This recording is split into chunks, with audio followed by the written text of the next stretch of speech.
Eh, Aquí de nuevo presente, ya van más de 10 clases que imparto para la comunidad de la AIU. Eh, Siempre todo lo que he compartido con ustedes ha sido relacionado a la salud mental, pero sobre todo desde un enfoque holístico, integral y adaptado a los nuevos tiempos, ¿sí? A los cambios tan acelerados que vivimos y a entendernos entender el contexto que vivimos, su impacto en nuestra salud y tomar las medidas adaptativas más propicias, ¿no? Como quien dice, actualizar el software acerca de cómo gestionar el estrés, las emociones y todo nuestro mundo interior. Bien, entonces, en esta clase, en esta oportunidad, volviendo un poco al core o al núcleo de los temas psicológicos, porque en los últimos dos me había quizá apartado un poco, vamos a abordar lo que son los mecanismos de defensa psicológicos, ¿sí? Que es parte de una serie de clases que planeo dar, llamadas juegos de la mente. Es decir, van a ser clases para entender cómo es que la mente funciona, cómo entenderla, cómo saber hacia dónde va, ¿sí? Para evitar caer en sus trampas, evitar caer en sus jugarretas, en sus distracciones y hacer lo posible por sanar y contener toda esa actividad mental y empoderarnos en relación a nuestra salud mental y el poder y el cómo canalizamos ese poder de la mente en nuestras vidas. Entonces, sin extenderme mucho, soy psicólogo y también soy instructor certificado de yoga con muchos años de experiencia como estudiante, como instructor y también como terapeuta, ¿no? Integrando estos dos mundos, digamos, psicológico más hacia lo clínico y lo holístico integral. Y en esta oportunidad, pues vamos a abordar este asunto de los mecanismos de defensa, para quienes no conocen este término, porque es más o menos popular, ¿sí? Lo vamos a abordar no solo desde la psicología, digamos, moderna, racionalista, sino también desde la perspectiva holística, qué significa o cómo se traduce esa perspectiva o esos elementos a la percepción holística, ¿sí? Entonces, antes de continuar, antes de empezar ya de lleno, quiero aclarar o recordar de que usaremos un método de preguntas y respuestas, de responderle las inquietudes que tengan en pausas precisas durante la clase, ¿no? Entonces, mientras no lleguen esas pausas, pueden usar el feature, la opción de levantar la mano, o pueden escribir en el chat, ya sea el chat abierto o privado hacia mí, si es algo más personal. O en el momento que yo dé la pausa, pues si no hay manos levantadas o avisos previos, pues pueden simplemente alzar la voz y comentar su opinión. Entonces, vamos a empezar. Entonces, mente y psicología, nociones básicas. ¿Qué es la mente? Esto es una pregunta muy curiosa debido pues a que la mente es algo intangible, es algo muy difícil de medir, de cuantificar. Es en muchos aspectos como ese puente o ese nivel intermedio entre lo orgánico, lo racional, lo físico y lo espiritual, lo invisible, lo inconmensurable, es en el mundo, o sea, dentro de los límites de lo que conocemos como el mundo físico, ¿no? Entonces, esto hace que la psicología sea una ciencia muy curiosa, porque entonces la psicología pasa a ser una ciencia y como ciencia se supone que ha de ser objetiva, pero pues investiga principalmente eso, ¿no? La mente, las emociones, y, y como no son fácilmente o no son perceptibles, cuantificables de manera directa, entonces se usan medios alternativos para para realizar aproximaciones y teorías, y de allí pues también deben ir en corrientes terapéuticas, corrientes del entendimiento de la mente y cómo gestionarla, ¿sí? Entonces, eh, desde regresando acá un poco, la mente es literalmente, depende de cómo se le vea, ¿no? Según la psicología tradicional es ese producto de todos los procesos, tanto a nivel estructural, neurológico, como a nivel cognitivo, de todos los procesos y patrones de pensamiento, y que generan todo un bulto constante de contenido, sí, ya sean imágenes, sean recuerdos mentales, recuerdos olfativos. Y entonces en la mente confluyen todos esos elementos, todos los aspectos de nuestro ser. Y a la vez, en viceversa, influye en ellos, ¿sí? O sea, nuestra mente, los pensamientos a los que les demos fuerza, van a repercutir en nuestro estado de ánimo, en nuestra salud, en lo que atraemos a nuestra vida, también para irnos ya un poco más sutil. Y más adelante daré algunas aproximaciones o conceptos de la mente desde una perspectiva más holística. ¿Sí? Entonces, ¿qué es la psicología? ¿Para qué sirve? Precisamente la psicología y la psicoterapia, como es importante dejar en claro, no es que sea algo nada más para los locos, o para entender a los locos, sino también las neurosis, los problemas de la vida cotidiana, como se titula uno de los primeros libros de Freud que tomó fama, que es la psicopatología de la vida cotidiana, ¿no? Todo lo que son las neurosis, todo lo que son los conflictos internos y entre los seres humanos. Y entre todos esos elementos que se estudian son los mecanismos de defensa, ¿sí? Que ya iremos abordando y creciendo conforme avancemos. Entonces, ¿cómo funciona la mente? ¿Cómo entender esa propiedad, ese aspecto invisible de nuestro ser, que es como tan volátil, que es tan difícil lo de comprender, de cuantificar, de explicar de manera simple? Entonces, ¿cómo funciona? ¿Sí? Nosotros necesitamos siempre, así no podamos ver o observar o controlar algo completamente, por lo menos tener unos patrones eh, que nos ayuden a tener un entendimiento, ¿no? Tener por lo menos algo de dónde agarrarse para entender el funcionamiento de la mente. Entonces, para, para entenderla, primero hay que tener en claro que hay distintas dimensiones de su funcionamiento y hasta dónde se va a canalizar el estudio de la misma, ¿no? Primero está a nivel estructural, que sería todo lo neurológico, fisiológico, el basamento estructural o corporal de su funcionamiento. Luego está, aquí voy a alterar un poco el orden, está el conductual, el comportamiento, que cómo se refleja esa actividad mental en nuestro comportamiento, ¿no? En nuestro lenguaje corporal, en lo que decimos, en lo que hacemos, en, en lo que preferimos, ¿sí? Y el nivel intermedio, que es lo que vamos a abordar acá, es el nivel cognitivo, que se trata de estudiar o de delimitar patrones de pensamiento, de funcionamiento de la mente.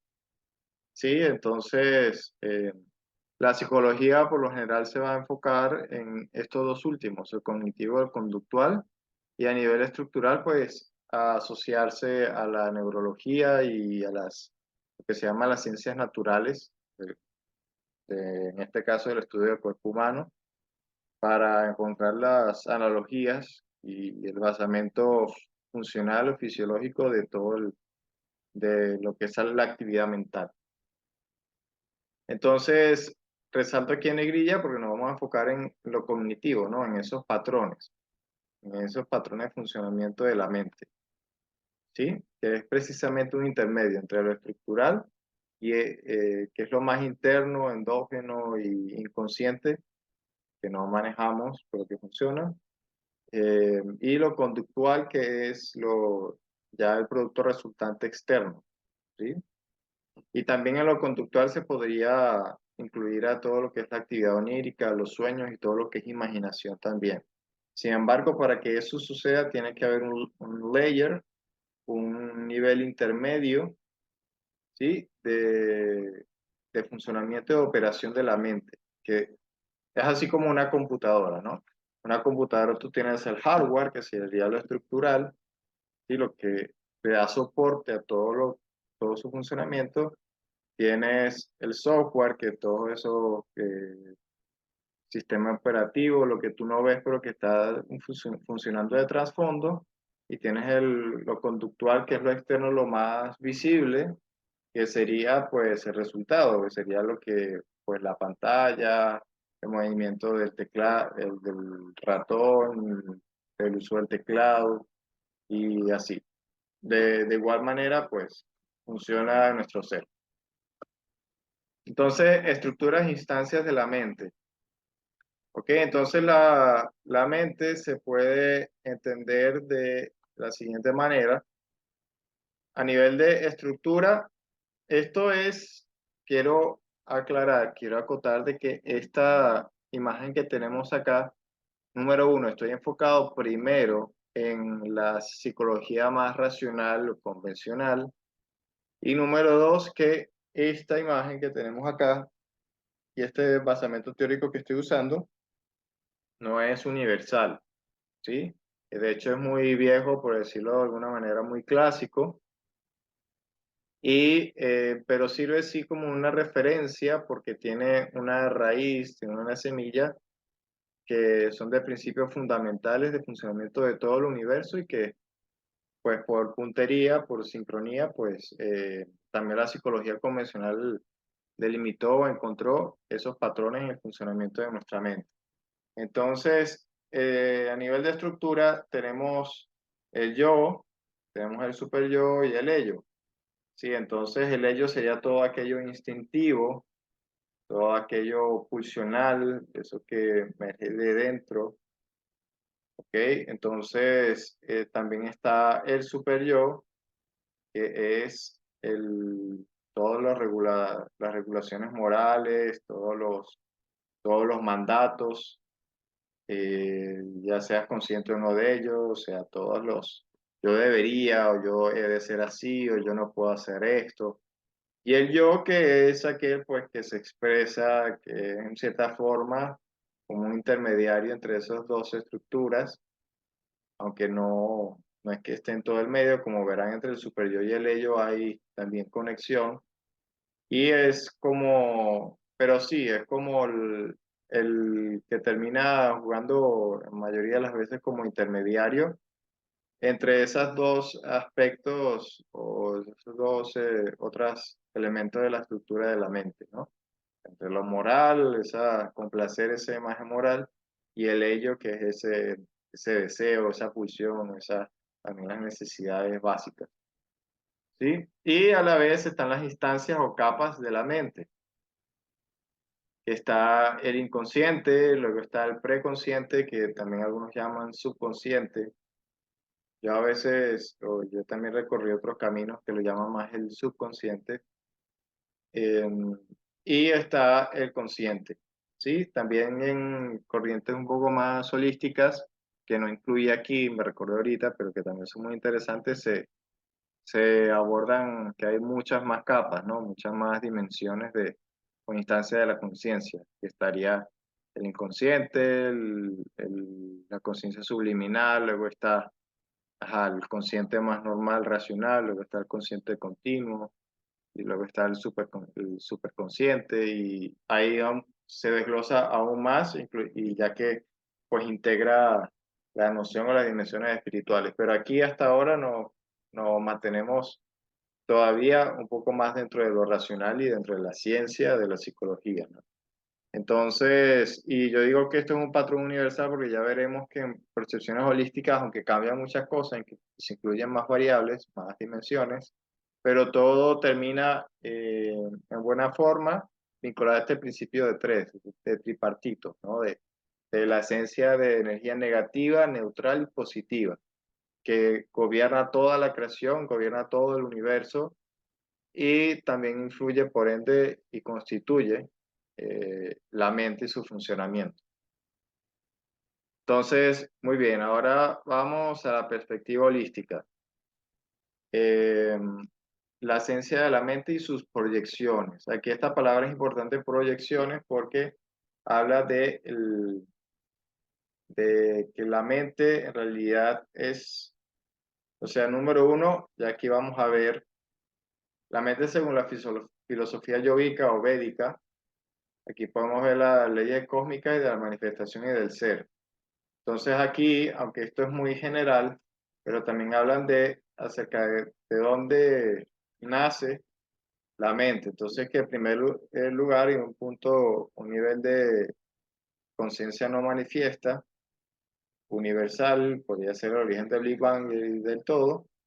Y luego, después de ciertos niveles de evolución y de descomposición, si que suena mal, entonces se llega a lo que son, lo que se conoce como las tres mentes universales, que son simplemente pues esos aspectos positivos, neutrales y negativos, ¿sí? Y de allí, esos aspectos de la mente universal que embarcan ese principio de tres, se constituyen después lo que son las mentes personales o las mentes funcionales. Sí, y esa perspectiva holística habla de que nosotros tenemos una constante interacción de nuestra mente individual con esa mente superior y también obviamente con la mente y con las ideas, la intención, lo que comunican las demás personas. Entonces aquí empieza, aunque esta parezca el dar una vuelta muy larga a este concepto, pero es muy importante porque precisamente las tradiciones ancestrales hablan de la mente que debe estar muy clara, ¿sí? Debe estar lúcida y transparente. Yo originalmente para esta lámina de título había puesto un prisma, así como el que conoce el disco, la famosa portada del disco de Pink Floyd, The Dark Side of the Moon, eh, pues precisamente ese prisma que agarra la luz y luego la vuelve a proyectar, la refracta en múltiples colores, ¿no? Entonces la mente en cierta forma funciona de esa manera, tener los influjos no solo del universo, hablando del sentido holístico, sino de todo lo que recibe, de todo lo que ve, de todo lo que escucha, y depende de esa claridad mental, depende de ese real discernimiento y conocimiento de sí mismo, de los recursos de autorregulación, que ese prisma, esa mente propia va a devolver y entonces va a interpretar o ver el mundo que le rodea de una manera más clara o no, ¿sí? O más armónica y bella o más caótica y conflictiva, incomprensible. Entonces, esa imagen es muy importante. Entonces, aquí también ya no voy a extenderme en estos aspectos, uno de la mente, pero sí las enseñanzas yógicas hablan de tres elementos principales de la mente, ¿no? Entonces es la energía negativa, perdón, la mente negativa, la mente positiva y la mente neutral.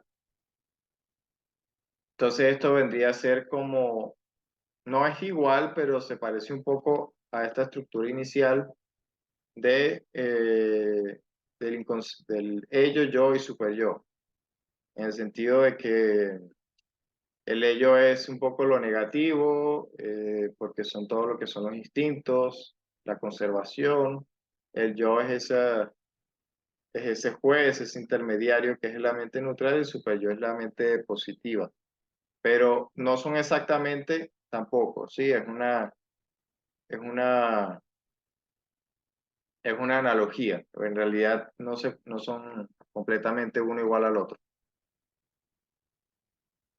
Entonces, también para ayudar a entender los mecanismos de defensa en una perspectiva holística es muy importante el, el concepto que al menos se maneja en esta rama del yoga que yo enseño, que es Kundalini Yoga, que es el ciclo del intelecto, ¿sí? Que habla de cómo, desde cómo cómo desde esa mente universal, esa fuente única y pristina, pues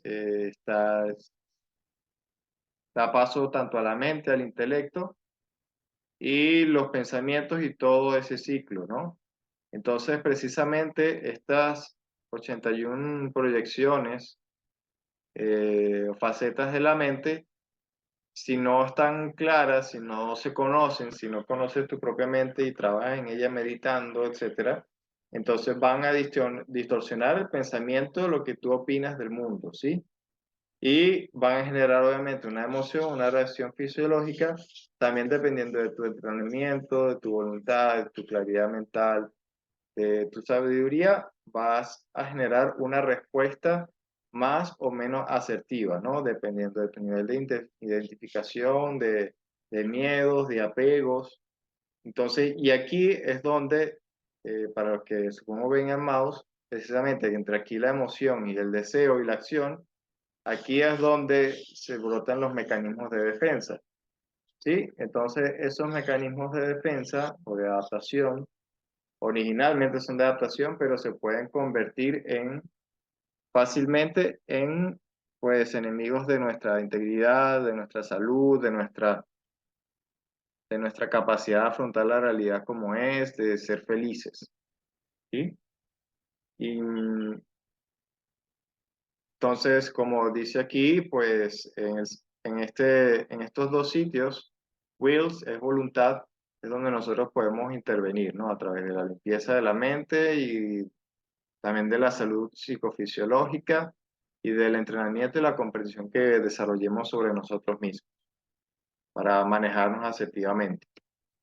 Entonces, pues la idea es encontrar armonía del ser y la capacidad de afrontar los desafíos y el camino que en realidad queremos para nuestras vidas, ¿no? Alinearnos con el propósito y nuestra identidad.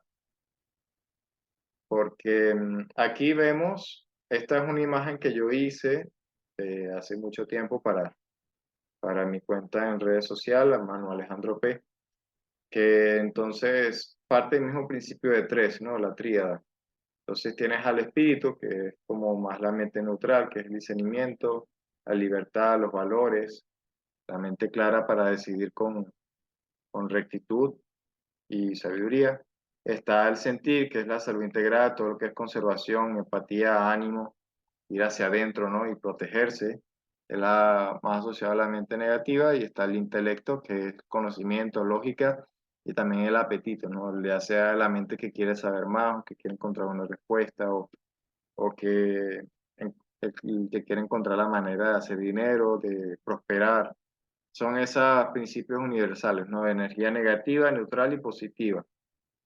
Sí, y solo si mantenemos esta luz central de despertar, de voluntad de conciencia, de ser nosotros mismos, podremos mantener la armonía y usar ese poder de manera asertiva, el poder de nuestra mente. Entonces, ahora vienen los mecanismos de defensa, las armas de doble filo. Entonces, la definición de los mecanismos de defensa sería de una manera muy sencilla, porque no me quiero extender a que si según esta teoría, según la otra, según Freud o si según Ana Freud, pero básicamente son recursos de la psique de adaptación ante el estrés, son en realidad recursos de afrontamiento, ¿sí? Y que la psicología convencional, digamos, el concepto de mecanismo de defensa nació de la rama psicodinámica que está más asociado al psicoanálisis, ¿no? Esa lámina me faltó un poco incluirla, pero bueno, tampoco es necesario. Entonces hay tres ramas, bueno, precisamente así como está el, en las tres ramas fundamentales o de tres esencias energéticas de negativo, neutral y positivo, pues en la psicología se podría, al menos en la psicología más convencional, se consideran tres principales ramas, ¿no? Que son la conductual, cognitivo-conductual, está la psicodinámica asociada al psicoanálisis y está la humanista y transpersonal. Sí, de allí pues derivan muchas mezclas, muchas corrientes, pero el concepto de los mecanismos de defensa es más originario, se le debe atribuir su nacimiento al psicoanálisis, ¿no? A Anna Freud, eh, familia, no recuerdo en este momento si hija, eh, pero sí familia de Sigmund Freud, el famoso padre del psicoanálisis. Entonces, estos son recursos de afrontamiento y adaptación al estrés, porque la mente, como acabo de decir previamente, no está hecha para ser como, eh, no es para ver las cosas de forma lineal y directa y ya, ¿no? O sea, nosotros tenemos en la mente la capacidad de, así como un prisma, de interpretar y reflejar la realidad de muchísimas maneras, ¿no? Entonces, eso sería, de cierta forma, los mecanismos de defensa y afrontamiento. Entonces, y aunque ese concepto se generó en sus inicios, se le dio una connotación principalmente negativa, y de cierta forma es verdad, sobre todo cuando se usa el término, la palabra defensa, porque habla de una predisposición al miedo o a distancia o separación del entorno, ¿no? A la pérdida de esa unicidad, esa armonía y esa paz. Sin embargo, ya se llama mecanismo de defensa o afrontamiento, aunque quizá a algunos no les parezca, pero sí también tiene sus ventajas. Entonces, entre las ventajas, cuando son saludables, que son alternativas de afrontamiento, ¿sí? No solamente ser frontal, sino que nosotros tenemos muchas maneras de afrontar la realidad y hacérsela ver a otros. Sí, como veremos en la lista de mecanismos de defensa que preparé, en realidad también tiene sus usos positivos. Alternativas de afrontamiento, adaptabilidad, como ya mencioné, y también compasión o empatía, porque ¿qué pasa?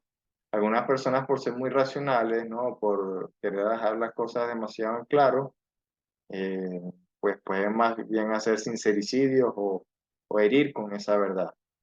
Pero la verdad también tiene, aunque a veces hay que ser claro y no dar vueltas, pero la verdad también se le pueden dar esos colores, se le puede dar ese amortiguamiento para que no solo sea verdad, sino que llegue desde el amor y desde la empatía. Y pues obviamente de las desventajas tenemos que no van a afrontar, no van a permitir afrontar desafíos y la realidad, sobre todo si se mantienen de manera crónica, ¿sí? Incluso de manera inconsciente, por decirlo de alguna manera, en el sentido de que muchos de nosotros, mientras no conozcamos nuestra mente, mientras no estudiamos psicología, mientras no meditemos, aplicamos mecanismos de defensa todos los días, todos. Tanto de manera positiva como negativa o no asertiva, por dicho, eh, las aplicamos, ¿sí? Entonces, esta es una cuestión de una autoevaluación permanente y constante, el uso de este conocimiento, sobre todo ustedes que obviamente no estoy dando esta clase a estudiantes de psicología, sino personas que pues quieren conocerse a sí mismos, quieren expandir sus conocimientos y la ventaja pues de este conocimiento que no es solo de algo externo, sino del mundo interno. También está la desventaja de la desintegración porque tiene, como veremos, pues entre la negación y la represión, que son dos de los mecanismos principales de, de estos mecanismos de defensa, pues generan disociación del ser, ¿no? Que nos perdamos de nuestro centro y la conciencia del self, es decir, de la conciencia de quiénes somos realmente, de cuáles son nuestras prioridades, nuestros sentimientos y lo que en realidad pensamos de las personas y las cosas. ¿Ok? Entonces, antes de empezar con la lista de mecanismos de defensa, es momento de preguntas. Iba a hacerlos aquí en esta pausa, mecanismos de defensa, pero me sigue un poco de largo. Y bueno, ya precisamente llevamos exactamente a la mitad de la hora, así que ¿Será que alguien tiene alguna intervención? Ya recuerden que pueden tanto hablar como escribirla, como les sea más cómodo.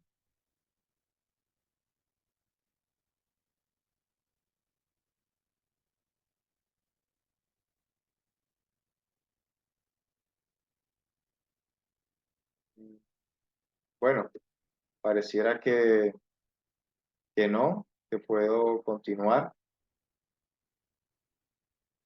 ¿ok?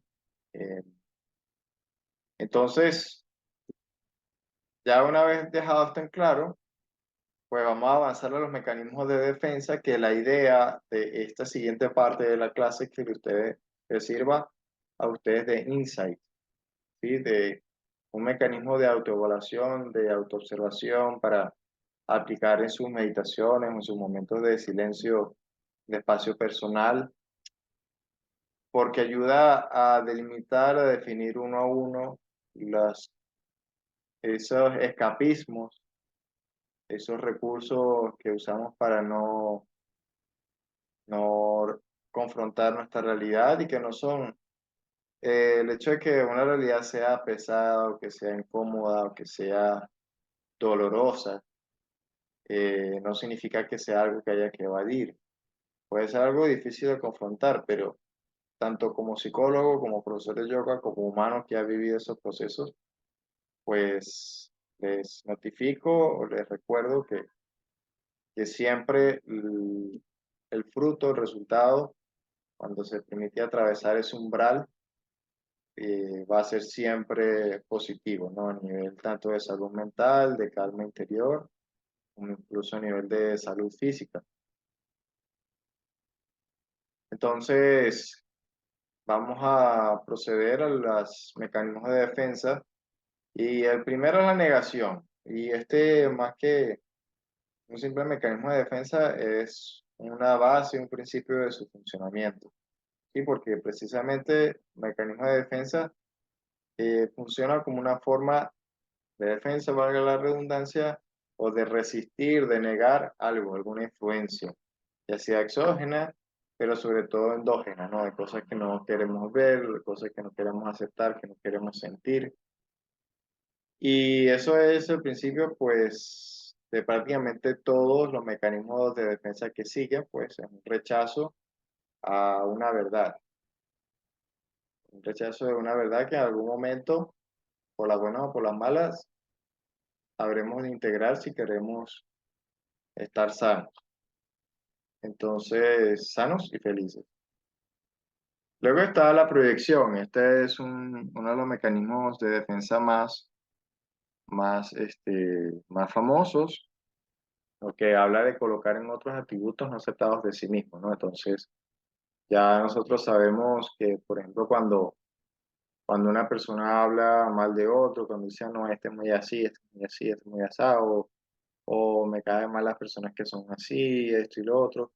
Por lo general, sobre todo cuando hay ese contenido emocional de aversión o de simplemente de reacción emocional eh, innecesaria, que no solo estás describiendo a la persona, que eso podría considerarse como neutral, sino sintiendo algo sobre eso, eso está hablando de una proyección. Ahora, también es importante acotar, como mencioné hace un ratico, que los mecanismos de defensa no son absolutamente malos. Es decir, por usar proyección no significa que uno no sea, no esté siendo capaz de ver una verdad, aunque es muy probable que pase.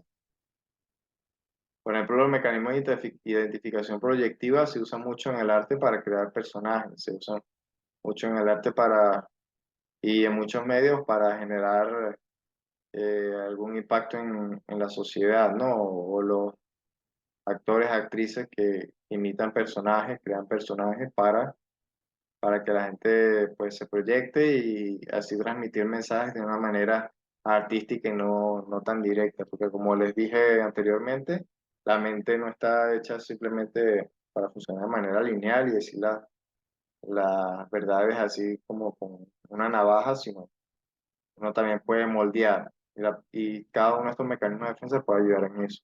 La negación también puede tener su elemento, como indiqué anteriormente, una de las ventajas de los mecanismos de adaptación y de defensa es se llama la empatía, ¿no? Y la compasión.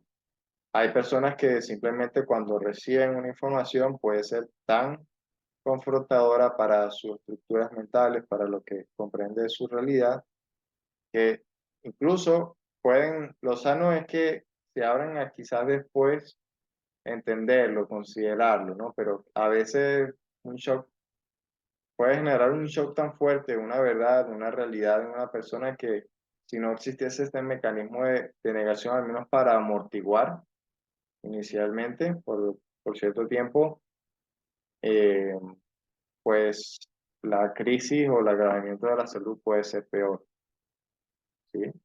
Entonces, muy bien, llevamos negación, proyección, formación reactiva. Esta es una forma de proyección bastante específica a la que le coloco el signo de yin y yang, porque es paradójica, ¿sí? Porque la formación reactiva es eh, ocultar una fijación y afecto hacia algo a través de la repulsión o a través de una emoción fuerte, incluso a través del gusto, aunque eso ya lo veremos mejor clasificado en otro tipo de mecanismo de defensa. Sí, pero entonces, por ejemplo, una persona tiene muchas heridas de sufrimiento, de maltrato, y entonces por un lado no se revela ante esas figuras que le generaron, o ese maltrato que representan eso todavía en su familia, pero entonces, por ejemplo, le entra una obsesión por las personas maltratadas, por las mascotas maltratadas, y entonces canaliza todo eso desde, o sea, como que lo desplaza o genera una reacción para recordar esa aversión, pero no de una manera directa o canalizada correctamente. ¿Sí? Entonces, en un estado de reactividad ante estímulos, sobre todo muy específicos o, digamos, eh, considerablemente marcados dentro de la psique de la persona, ¿no? Que resuenen con eso, aquello que molesta en el profundo y que todavía no está resuelto, no está sanado. Entonces, luego está la represión, esto también es uno de los principios de, de funcionamiento de los mecanismos de defensa, que es precisamente después de negar algo, pues se reprime, se aísla, se separa del, del- de la integridad del ser y se busca mantener apartado lo más posible. Y también este aislamiento, el aislamiento como mecanismo de defensa, que es distinto al aislamiento, digamos, social o físico, aunque eso también es una forma, aunque se llama generalmente como mecanismo de defensa, se le llama retraimiento a ese aislamiento social. Pero aquí el aislamiento se habla precisamente aislar como en islas, de manera separada todo lo que son. Como que por un lado tengo las emociones, por un lado tengo los pensamientos, por el otro lado tengo las necesidades fisiológicas y así. Y precisamente en este caso estas personas van a evocar o hacerse más presente o se va a notar todo aquello reprimido, ya sea o somatizando a nivel físico problemas de salud, o por ejemplo personas que tienen o que suelen consumir alcohol o que consumen alguna droga. Entonces cuando encuentran esa droga, encuentran como una vía de escape para esas facetas de su ser que eh, su conciencia, su yo, su conciencia central, no es capaz de integrar, de aceptar. Sí, y bueno, aquí no lo incluí, pero precisamente se podría considerar, aunque lo que pasa es que eso son conductas, eso no son patrones cognitivos, pero una conducta a consecuencia de estos mecanismos de defensa son las adicciones, por ejemplo, ¿sí? Entonces, y el aislamiento social, pero recuerden que ya estamos hablando ya de conducta y no mecanismos de defensa que son patrones cognitivos y de respuesta. Eh, Luego vamos a la racionalización, que es poner excusas para una actitud que tú sabes que es deplorable o que está siguiendo unos principios y unas pulsiones que no son acordes o sea, que no tienen excusa, ¿no? Que en realidad, por más que tú quieras ponerle peros o quieras pintarlo de colores, pues no es así. Es, por ejemplo, eh, que, por ejemplo, como leí cuando estaba repasando el tema, una mujer que sale con un hombre que sabe que es un malagradecido, que es patán o que es muy molesto, que sabe que la va a dejar y bueno, dice, bueno, es que monta otra excusa, ¿no? Ah, es que yo hice esto, que él hizo aquello, lo dejé ir, pero en el fondo la persona debe ser consciente de que por alguna razón busca hombres o que la maltraten o que sean pasajeros su vida y que la tomen nada más como pasajero, como un amante, ¿no? Eso es un ejemplo. Buscar una excusa racional, un A y B, pero ilusorio para no confrontar eso. Y también la soberbia moral, ¿sí? Un estado de soberbia moral, un principio ya sea individual o colectivo que justifique cosas a veces ahorrantes y esto yo lo comento porque, por ejemplo, en los casos de los tiempos del nazismo, ¿sí? Del fascismo y todo ese racismo en esos tiempos, pues habían supuestos estudios que mostraban que por la figura o la forma del cráneo de los blancos y de los arios, pues eran una raza superior y que entonces que había ciencia que suponía o que certificaba que los negros o esas otras minorías podían contaminar esa poderosa raza aria o, y varias otras, ¿no? Incluso, aunque esto puede entrar un poco en polémica, pero incluso el uso de las mascarillas que se empezó a usar recientemente con lo del coronavirus, generaba eso, ¿no? Porque en algunos casos, en realidad las mascarillas o no tenían un efecto real o simplemente más bien eran nocivos, sobre todo el uso en niños y también en ambientes con mucho calor y mascarillas de tela. Pero la mascarilla genera un sentimiento de superioridad moral, precisamente al bloquear la boca y la nariz, que es la parte más instintiva, individual. Entonces genera un concepto de superioridad moral porque, como decir que estoy arriesgando mi individualidad a favor del colectivo, pero en realidad también generaba daños, ¿ok? Sobre todo en los niños, porque bloqueaba el correcto influjo de oxígeno al cerebro en esos tiempos que está apenas desarrollándose y creciendo todavía. Entonces, esos son ejemplos muy aplicados a nuestro contexto pasado y presente. Intelectualización del afecto. Esto habla de cuando no queremos sentir algo, entonces nos volvemos demasiado mentales como una forma de defensa. Por lo general, estas sí son personas que tienen una gran capacidad intelectual, una gran capacidad analítica, sí, pero entonces no sabe manejar su mundo emocional o tiene un bagaje emocional muy fuerte y entonces se refugian en el intelecto, ¿no? Entonces reducen contacto con afectos volviéndose demasiado mentales.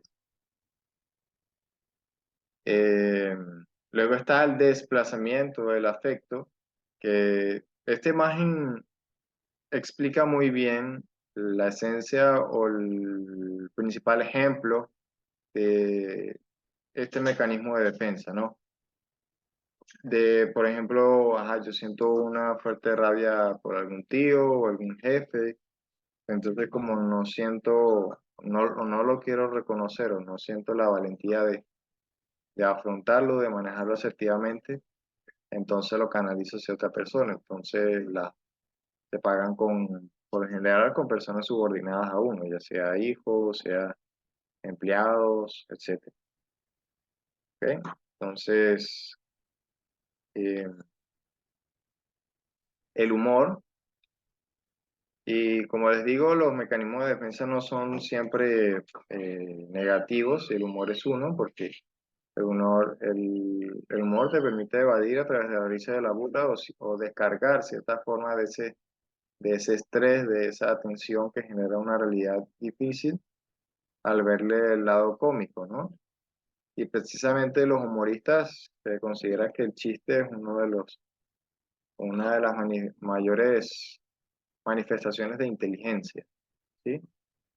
Porque pues es como lograr hacer que todo ese bagaje en el subconsciente, el inconsciente de la persona, pues cómo resonar con todo eso y que brote, y precisamente en ese brotar, en ese emerger, ayudar a aliviar esa tensión interna. Claro, el problema está que cuando el humor se pasa a ser demasiado, entonces no, se pierde la capacidad en general de afrontar la realidad como es, ¿no? Y se usa como una vía de escape en vez de como una vía que sí a veces es sana de moderar, de relajar un poco las tensiones.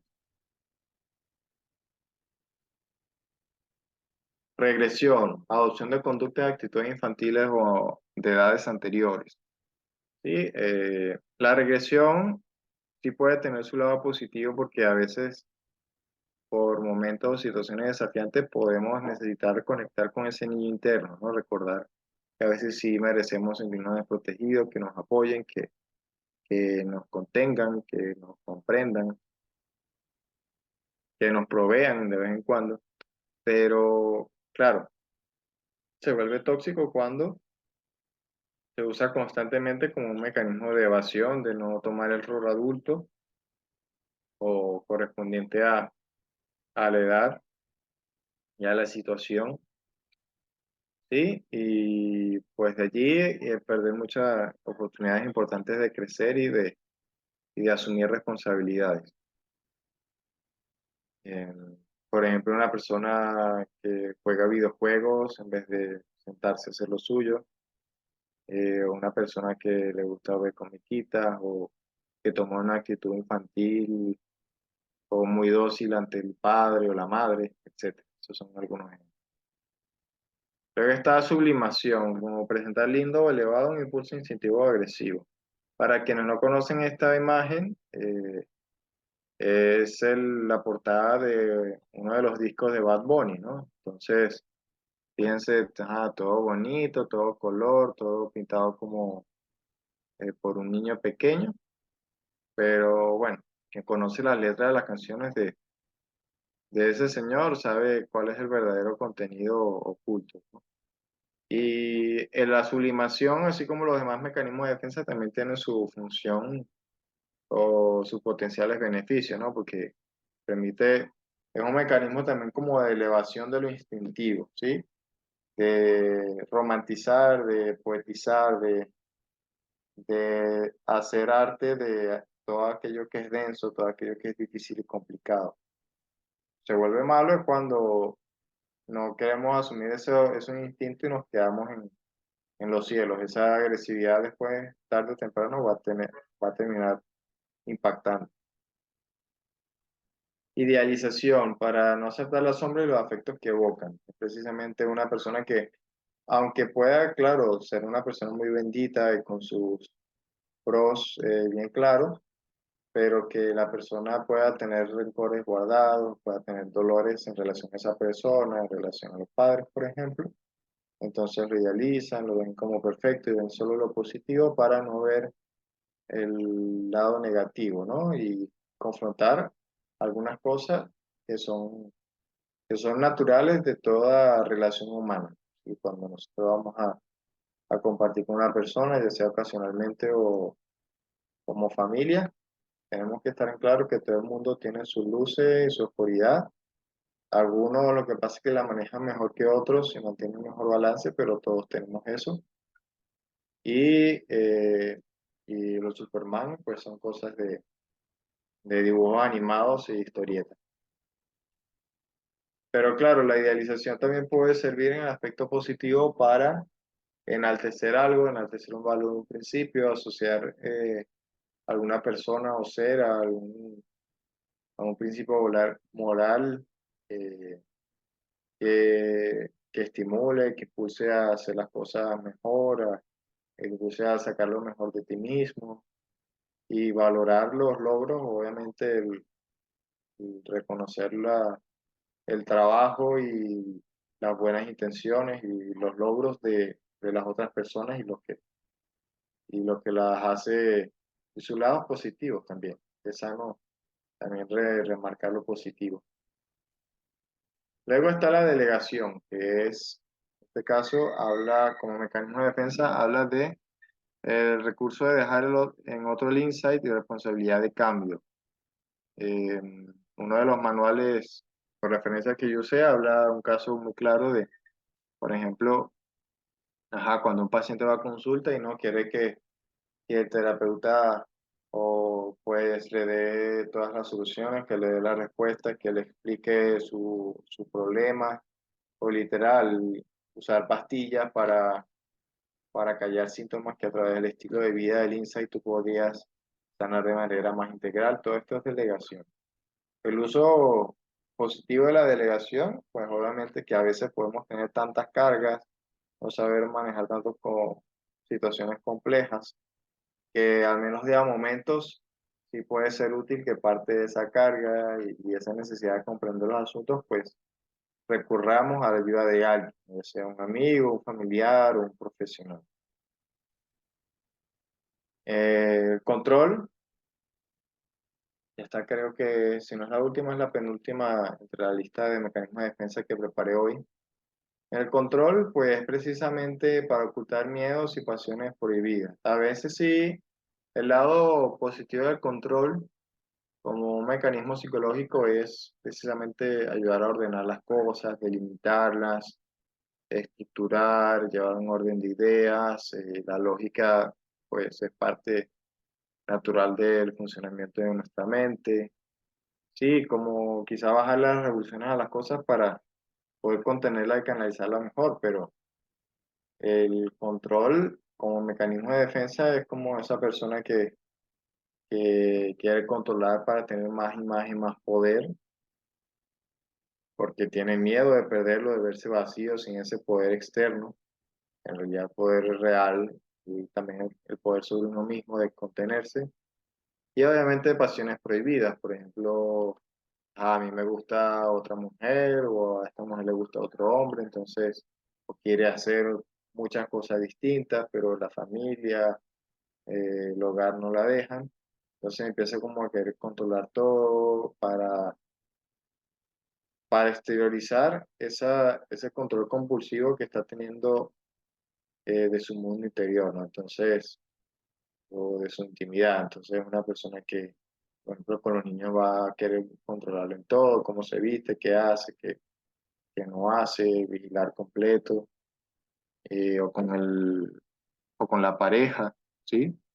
Y así sucesivamente. Entonces, estos son, sí, los principales, claro, hay muchos más realmente y dependiendo de la perspectiva o la rama psicológica se pueden clasificar de distintas maneras, pero estos son eh, de los principales, ¿no? A mí me faltó, ahorita me recordé que la intelectualización del afecto puede también ayudar como un mecanismo de afrontación así, a que muchos de estos mecanismos son sanos cuando son aplicados en contexto y por periodos breves reducidos, ¿no? Controlados. En el caso de la intelectualización del afecto es cuando quizás estamos siendo llevados por un maremoto de emociones, sentimientos y encontrar algún recurso, encontrar algún momentum para enfriar las cosas y o llevarlas con una mente más lenta, más clara, ¿sí?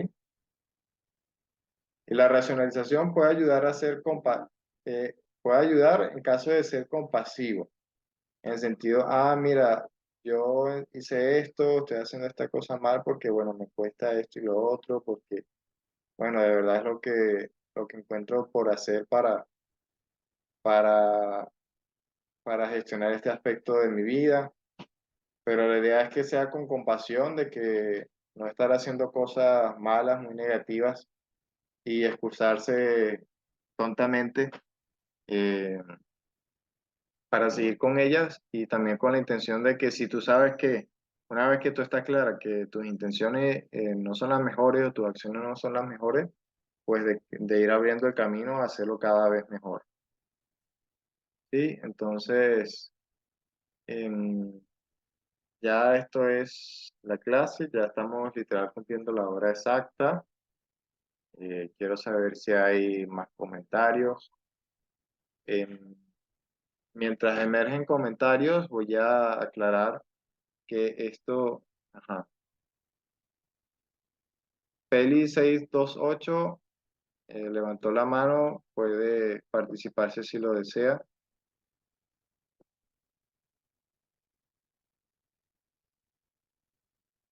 Buenas tardes, Manuel.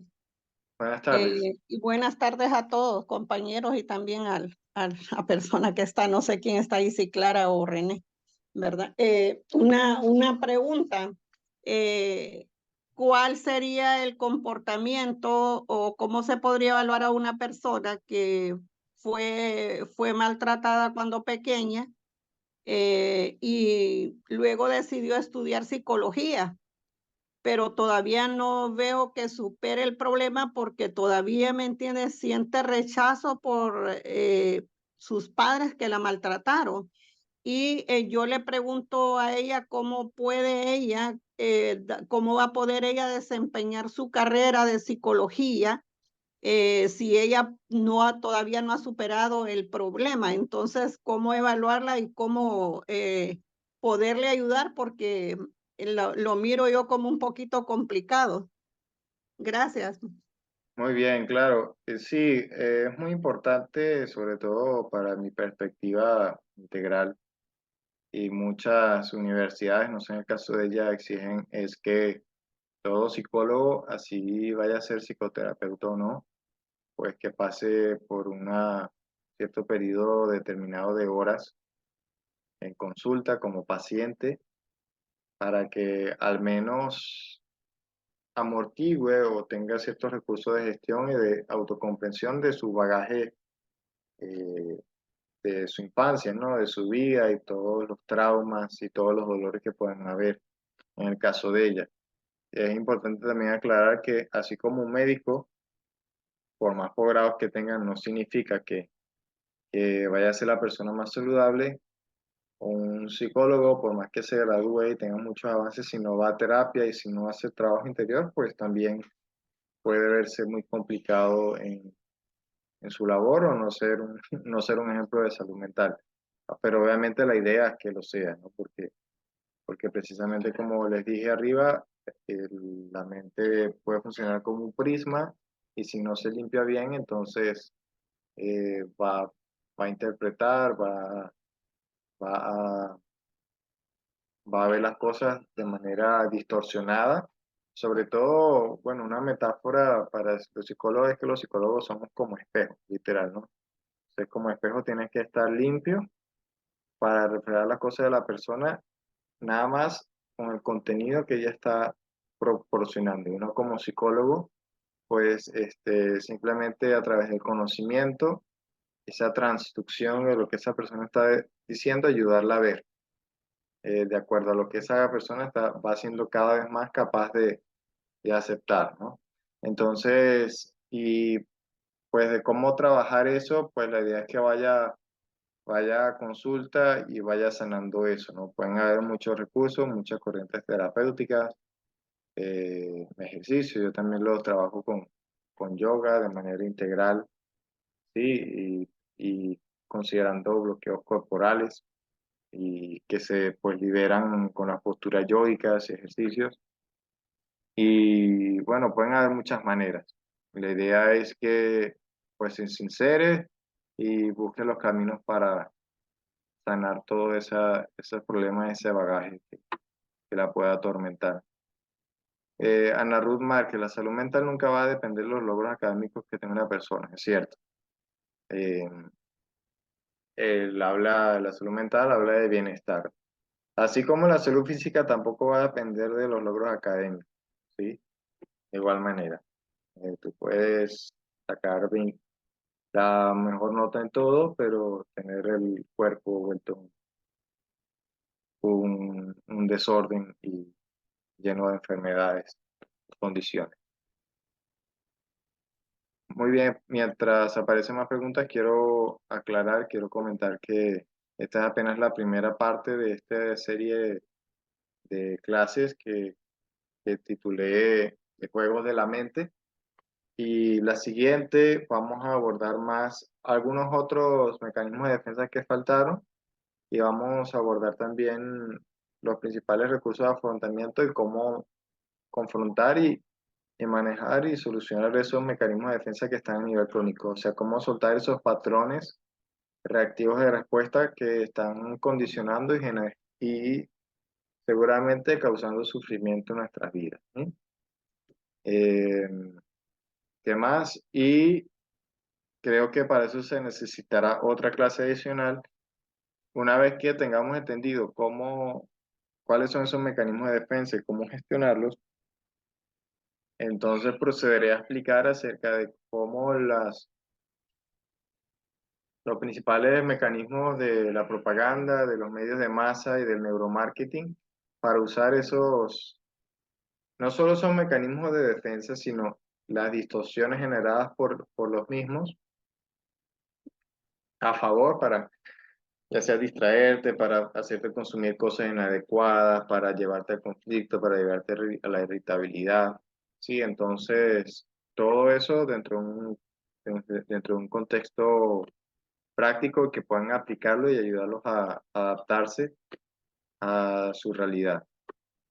Bueno, la siguiente clase, Antoinette, será, todavía no lo sé, debo hablar con el equipo de, de la AIU para confirmar. Usualmente estamos haciendo una por mes. Bueno, entonces, gracias, Peli, gracias, Antoinette, y a todos los que participaron. Ya cumplimos la hora. Y bueno, nos estaremos viendo en una próxima clase y hasta luego. Muchas gracias. Muchísimas gracias, Manuel, por haber presentado justamente la clase de hoy. Como se les indicó, en los próximos días estarán recibiendo las láminas y obviamente la fecha cuando se vuelva a pautar la próxima clase con Manuel. Gracias a todos por su atención y que pasen muy buenas tardes. Gracias.